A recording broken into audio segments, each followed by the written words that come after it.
Hay un tema que para algunos resulta urticante y otros que les resulta natural y como un avance en las elecciones, y es el voto electrónico. Y el voto electrónico tiene pros y contras. ¿Qué opinás vos, Roy? Nosotros estamos muy, desde ECO, cuando digo nosotros, desde ECO estamos muy preocupados por la implementación del voto electrónico en las elecciones que se van a realizar dentro de un poquito más de casi 30 días. Estamos a 30 días de la veda electoral, las elecciones son el 5 de julio. Nos parece que en todas partes del mundo, y a juzgar por lo que pasó en Salta también es así en la Argentina, los caminos hacia el voto electrónico o el voto electrónico con un componente mecánico también, porque hay distintos sistemas, deben hacerse gradualmente, ¿sí?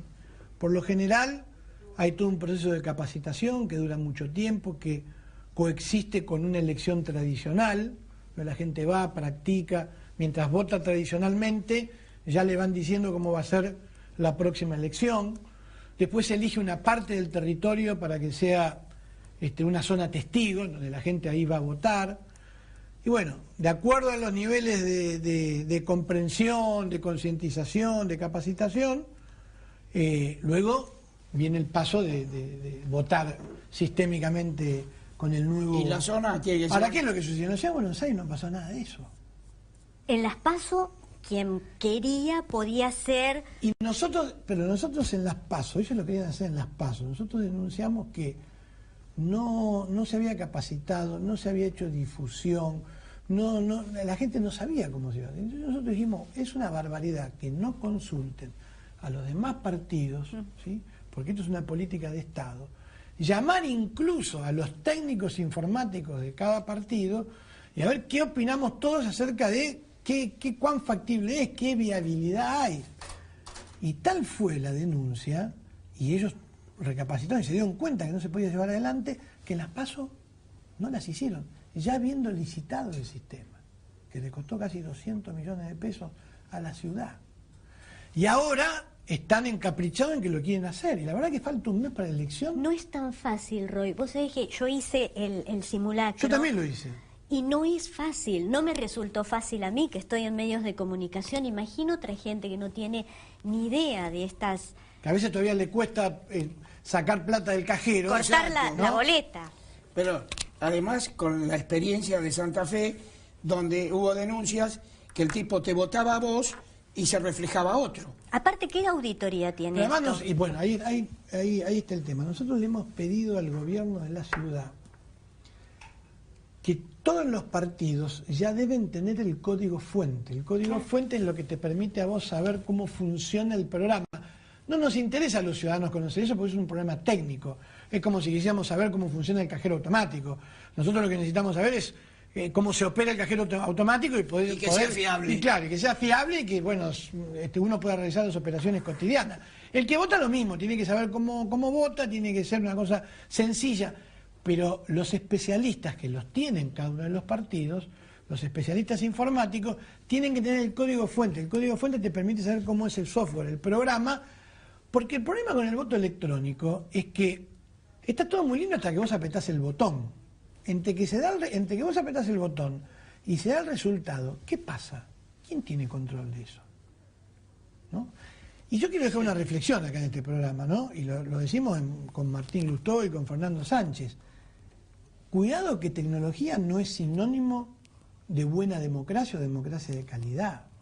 Hay países en el mundo insospechados de estar peleados con la tecnología, como Alemania, que tienen prohibido constitucionalmente el voto electrónico. Hay países que han vuelto del voto electrónico. Necesitará la humanidad una evolución mayor.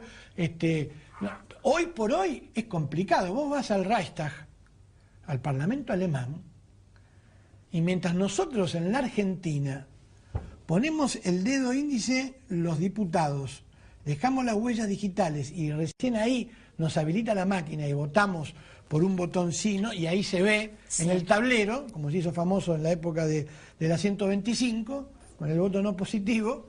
En otros parlamentos de países mucho más tecnológicos como Alemania, en cada votación nominal, los 560 o 600 parlamentarios alemanes salen del recinto. El que vota por sí entra por una puerta, deposita su papeleta en una urna. El que vota por no entra por otra puerta y deposita en una. Y viven muy bien. Y no les faltan tecnología y son alemanes. Y nosotros queremos acelerar por un capricho del jefe de gobierno, cuando en realidad nosotros acá lo que hubiéramos necesitado es un sistema parecido al de Córdoba, no al de Santa Fe, de boleta única en papel. Eso elimina repartir las boletas, el tema de la fiscalización, el clientelismo, y quisieron hacer todo de golpe. ¿Me entendés lo que te quiero decir? Boleta única, voto electrónico. Y yo tengo mucho miedo, porque tienen un mes para capacitar a 2 millones de personas. No va a ser fácil. Yo también hice el simulacro. Lo está organizando la Defensoría del Pueblo. Sí, hay pobres, hay indigentes. Yo me imagino a esa gente con... Es muy difícil. ¿Cómo me aseguro yo de que lo que quería votar es lo que voté? ¿Cómo lo aseguro? Pero además vos en un cajero automático, no sé si a ustedes les habrá pasado, a mí me ha pasado, te doy una cola, hay una persona mayor, y no sabe, y se abata todo, pobre, no sabe, y entonces se da vuelta y dice, jovencito, ¿puedo ayudar? Bueno, una ayuda, pero sabe que ahí, bueno, está todo el mundo mirando, y bueno, uno le está ayudando, no hay problema, se siente protegida la persona, hay cámaras, hay policía. Pero ¿no? Ahora, el voto, fíjese, secreto. Tal ¿Cómo le voy a ayudar yo? ¿Qué voy a decir? Ay, por favor, alguien que me ayude. Claro. Es un tema muy preocupante. Bueno, no hablamos de que Roy, ya casi estamos terminando, Roy es el primer candidato a diputado, a legislador porteño por ECO, ¿no? Y hablamos de cosas feas, pero no hablamos de las cosas innovadoras, de este nuevo plantel de jóvenes iluminados, como decimos siempre, ¿no? Ahí sí que se está dando la renovación, ¿eh? Maravillosa, así que te gente escuchamos. joven. No, nos parece que ECO es una alianza de partidos muy interesantes aquí en la ciudad, que efectivamente ha promovido muchos cuadros políticos y dirigentes con alta capacidad técnica, con experiencia política, con trayectoria, sintetizados por supuesto en la candidatura a jefe de gobierno de Martín Lustó, pero son muchos los dirigentes, y me parece que el tono que nosotros le imprimimos a la campaña y fundamentalmente las ideas que hemos difundido en esta campaña, que tienen que ver con algo nuevo en la política argentina, que es aprender a construir sobre lo construido, empezar a entender a la política como un proceso que ayuda a la evolución. En la Argentina todo es blanco-negro, que esto lo ha profundizado la década kirchnerista, y por supuesto, si ustedes dos gobernaron, hicieron 20 cosas, hay una elección y yo les gano a ustedes, automáticamente yo me creo fundacional. Y nada de lo que hicieron ustedes es bueno. Eso es muy malo para la democracia. Entonces nosotros pensamos que hay que tratar de entender a la política, y sobre todo a la política en serio, a la política de las políticas públicas, ¿sí?, de administrar el Estado, que no puede ser que uno comience cada vez que accede al poder. Y uno tiene que tener la capacidad de decir, no, bueno, estas cosas se hicieron bien, las vamos a mantener. Estas cosas, la intención estuvo, pero todavía se las puede mejorar y se las puede perfeccionar. Y estas cosas no se hicieron, por eso los criticamos y por eso creo que efectivamente nos votó la gente. Así que estas cosas las vamos a cambiar, porque ustedes no las hicieron bien. Entonces hay un juego entre alternancia y alternatividad. Y se pueden construir políticas de Estado. Nosotros hicimos una campaña así. No agredimos, no intentamos alimentar falsas polarizaciones. Nosotros criticamos con rigurosidad al macrismo las cosas que hizo mal, las cosas que hizo bien, dijimos, bueno, las vamos a continuar. Y me parece que este tono y esta idea fue premiado por la gente, por eso Martín hizo una elección muy buena. Ha sido ejemplar, ¿eh? Muy buena la elección, junto con Graciela Ocaña, la suma de ECO en las PASO dio 22 puntos, y yo creo que marchamos, creo yo, un balotaje entre Rodríguez Larreta y Martín Lustó, y creo que le hace bien a los porteños. Los porteños son exigentes en las elecciones. Nosotros tenemos que aprovechar esa exigencia, pedir incluso que nos exijan más. No tenemos problema que nos exijan a nosotros, pero le van a exigir a Rodríguez Larreta también. Porque lo que no se hizo en 8 años, difícilmente se haga en 12. Es mucho tiempo, 8 años. Tanto le exigimos al kirchnerismo que querían eternizarse en el poder. Bueno, entonces en la ciudad también queremos mandatos de un mismo color político de 12 años, de 16 años. La gente tiene que saber que hay posibilidades de alternancia y que no es ningún salto al vacío, que al contrario, puede ser una evolución. Llevan ustedes, o van a acompañar, mejor dicho, a una persona como candidata a presidente de la Nación, que yo creo que debe ser una de las pocas personas que resisten un archivo, ¿no? Como es Margarita Stolbizer. Estamos muy contentos. Ayer el Partido Socialista, el Congreso del Partido Socialista en la Ciudad de Buenos Aires, finalmente votó el apoyo a la candidatura a presidente de Margarita Stolbizer, un acto muy grande, con muchos delegados, militantes, simpatizantes, cuadros técnicos. Estuvo Margarita allí. Yo creo que es una candidata que tiene una trayectoria y que la consigna que ella ha elegido la sintetiza el espacio del progresismo y la sintetiza ella, que es, por un lado, la lucha que hay que dar en la Argentina por la igualdad, porque es inmoral que un país que le puede dar de comer a 400 millones de personas tenga, después de una década de tanto crecimiento económico y con tanto relato nacional y popular, a 11 millones de argentinos debajo de la línea de pobreza y de la indigencia. Eso por un lado. Y por otro lado, la decencia. Las dos cosas. Ese fue el motivo de mi editorial de la revista Desafío Exportar, donde digo justamente eso. Un país que produce alimentos tiene como contrapartida que los chicos se mueren por desnutrición, pero no en Salta o en Resistencia, acá cruzando el Riachuelo, la provincia de Buenos Aires, y que un chico mal alimentado es un chico que no va a desarrollar su cerebro en la forma que tiene que desarrollarse para enfrentar el mundo que viene. Exacto. Entonces, estamos generando una brecha entre los bien alimentados y los mal alimentados, que le vamos a dejar una dirigencia terrible al país.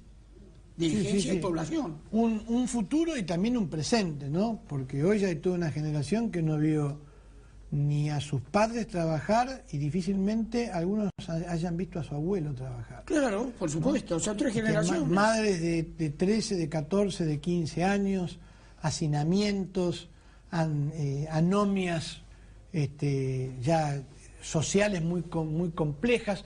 Entonces, por eso también cuando se quiere abordar el tema de la inseguridad sin tener en cuenta ese cóctel explosivo social, es porque no se entiende realmente lo que ha pasado en la Argentina, que ha sido un efecto devastador lo que sucedió en la década del 90 y en esta década acá, que con todas las posibilidades de un crecimiento que aprovechó toda la región aprovechó ese crecimiento, y Argentina con ese crecimiento no pudo resolver problemas estructurales. Por ejemplo, que no tengamos chicos pasando hambre en un país que es una potencia exportadora de alimentos, ¿no? Además de la innumerable cantidad de problemas estructurales que tiene la Argentina, la desigualdad que está intacta en la Argentina, el coeficiente de desigualdad en la Argentina, sigue siendo muy similar al del 2002. Este es un gobierno que habla de un relato nacional y popular, y la verdad que cuando uno quiere encontrar alguna consigna realmente de izquierda democrática, de progresismo, pongan el nombre que quieran, con lo único que se queda es, hacemos paritarias y creamos tantos millones de puestos de trabajo. Paritarias que son falsas. Falsas. Porque si vos son condicionadas, por supuesto.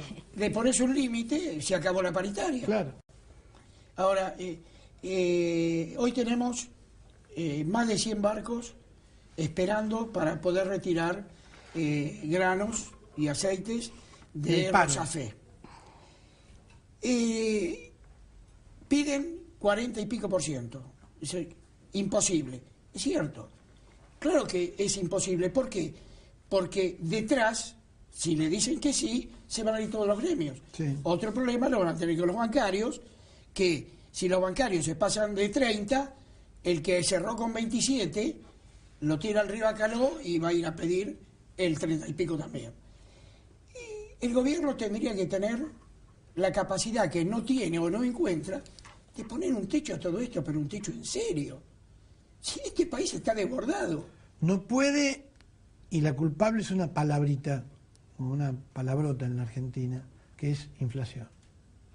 Como no han controlado la inflación, han mentido con la inflación durante años, no han sincerado el problema y tienen un modelo económico basado precisamente en la inflación, porque es un impuesto indirecto con el que castigan a los más pobres en beneficio del Estado. Estado administrado arbitrariamente por ellos, porque ¿por qué le roban a los más pobres? Porque si yo te hago un presupuesto, si a mí me llega un presupuesto en donde me calculan que la parte del presupuesto dedicada a la acción social es tanta cantidad de pesos, ¿sí? Pero ese presupuesto está calculado con una inflación de un 10% o de un 20%, y la inflación en realidad es del 40%, hay un 20% de obras públicas y de desarrollo social que es mentira que las están haciendo, no las están haciendo. ¿Y eso quién lo pierde? El asalariado, el que tiene ingresos fijos. Y ni que hablar aquel que tiene trabajo precario. Roy, un sueldo mínimo, porque algo que dijo Kicillof es cierto, que son muy pocos los que pagarían el impuesto al trabajo, la base imponible, por la cual están luchando los gremios, porque ganan mucho menos, y eso debería ser una vergüenza, no un orgullo, para que un ministro de Economía lo diga. Ahora, un sueldo mínimo, vamos a ponerle 4.000 pesos, tiene 800 de impuestos solamente del IVA, para productos alimenticios. Bueno, porque este es un sistema económico absolutamente regresivo, más allá del famoso relato K. Es un sistema económico que se basa en transferencia de recursos. De la clase media baja, sí, o media media, a los sectores más empobrecidos. Y de los sectores pobres a los sectores más empobrecidos todavía. ¿Sí? Es un sistema económico que se basa en la transferencia de la plata del ANSES, ¿sí?, a financiar los planes sociales. Dicho así, sonaría por ahí quizás bien. Ahora, ¿qué es lo que quiere? ¿Cuál es el metamensaje de eso? En la Argentina, los viejos pobres financian a los chicos pobres. Porque con la plata del ANSES, con la cual no se puede pagar el 82%, y el 70 y pico por ciento de los jubilados cobran 3.800 pesos, con esa plata que no se utiliza para llegar al 82%, se financian los planes universales, muy bienvenidos, pero se financian los planes universales de la asignación universal por hijo. Y no siempre a los que necesitan.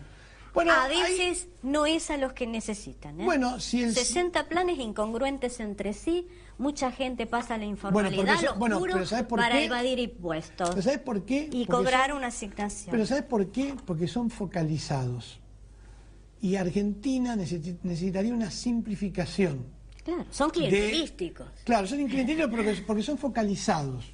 La asignación universal por hijo primero debería estar establecida por ley. Y debería ser universal. Universal, absolutamente. No focalizada. Total. Pero hay muchas distorsiones en Argentina, porque Argentina tiene muchas asimetrías y muchas desigualdades en materia impositiva. A ver, no puede ser que un multimillonario argentino, un clase alta argentino pague el mismo 21% del IVA cuando va a comprar un sachet de leche que alguien que vive en una villa miseria. Si eso no es desigualdad. Y bueno, el sistema se financia en un 27-30% por el impuesto al IVA. Y no paga el juego. Y no paga el juego, no paga la renta financiera. Y no han tocado un punto de no pagan los bonos. Los buitres, pero los bonos no pagan, ¿no? No pagan. Pero si vos tenés... Que lo sepa la gente. Pero si vos tenés durante 10 años mayoría en la Cámara de Senadores y mayoría en la Cámara de Diputados y no puedes tocar un punto al IVA, No me vengas más con el relato Pero nacional y popular. porque no hay interés. No No figura hay en una la voluntad agenda. política para hacerlo. Por supuesto. Es un lenguaje orwelliano, la guerra es la paz, ¿no? Está bien ese ejemplo, de 1984. Claro. Este gobierno, lamentablemente, se inició con un relato y va a morir con el mismo relato, que hay quienes se lo creen, pero es un relato tan grosero que ni bien empezás a rascar un poquitito te das cuenta que ahí detrás no hay nada, hay falacia. Y sin embargo, ¿me podés explicar cómo siguen teniendo un caudal del 31 o 32% fijo de votos? Bueno, porque las sociedades en el mundo contemporáneo son mucho más plurales que las sociedades del siglo pasado o de principios del siglo pasado, y ni hay que hablar de siglos anteriores. Quizás es llamativo que un gobierno termine con un interesante nivel de aceptación de su gestión, por un lado. Tenemos 10 segundos. Y por el otro lado, que la presidenta se hubiese presentado tendría un 30% de intención de voto. Bueno, hay gente que cree que esto es algo mucho mejor que lo que existió antes, mientras hay muchos que pensamos que con las oportunidades que tuvo la Argentina hoy podría estar mucho mejor. Sin ninguna duda. Gracias, Roy. No, gracias por la invitación. Gracias, Marcela. Muy interesante y, como dije, nos ibas a ayudar a pensar. Nosotros nos vamos hasta la próxima semana.